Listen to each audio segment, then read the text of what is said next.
He can't move, he can't talk.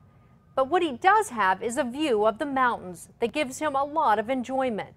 But now a church is going up next door and it will block his view, breaking a promise the family says the church made. News 13's Tina Jensen has the story.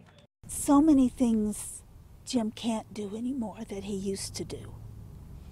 And this seems like such a small thing. Life changed for high school English teacher Jim Mura after a freak swimming accident in the ocean left him with a traumatic brain injury. For years, the couple made plans for a home in Rio Rancho they could spend the rest of their lives in.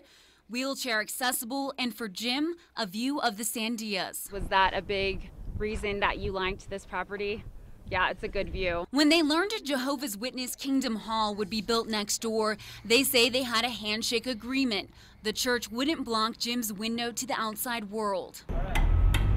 But when concrete was finally poured a few weeks ago, it was a different story.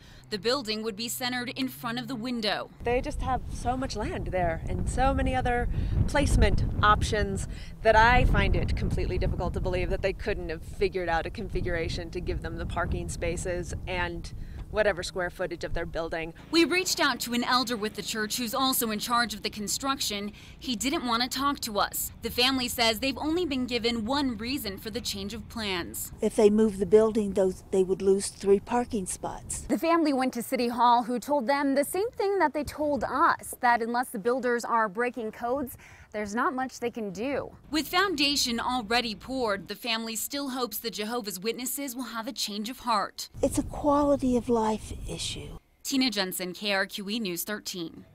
The family says they requested blueprints from the Jehovah's Witness Church and from the city, but neither would release them.